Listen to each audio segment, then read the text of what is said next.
We're at one of our commercial properties. We took over this property about 3 months ago now, and this is our third visit.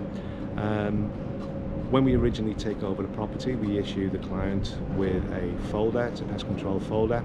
Inside the pest control folder was the original quote with the costs on it, just in case the client has any queries about invoices, etc. He can just look straight at it, save going back to accounts.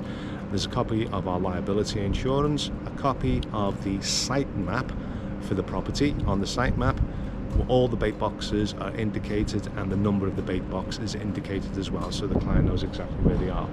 There's an environmental policy, a health and safety policy, and a risk assessment for this area.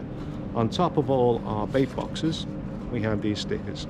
Indicates the name of the company that's looking after it, a 24-hour call out, the type of bait inside the box, and what the bait box is for. So in this case, it's a bait station.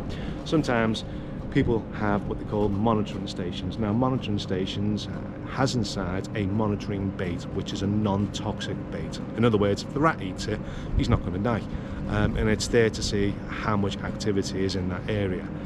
Unfortunately, the previous company that was looked after this contract, when we came around and did the initial survey, we checked their boxes and it was just full of half-eaten monitoring baits because there was some activity of rats around the bin area.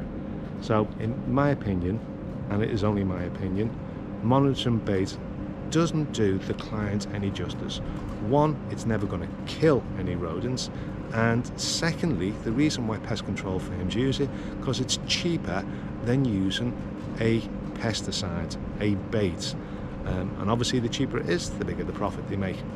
So once we go around, we fill out a form. We still need to fill out handwritten forms. On the form will be any concerns, any issues that we've come across, and it could be down to health and safety issues. So for example, if we see a fire door wedged open by a fire extinguisher, then underneath that we'll put down what we've done and then our recommendations. We'll also record how many photographs we've taken.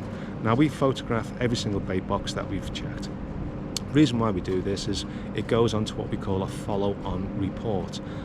In that follow-on report, a visual reference when you're explaining to a client is easier for them to understand than just written words.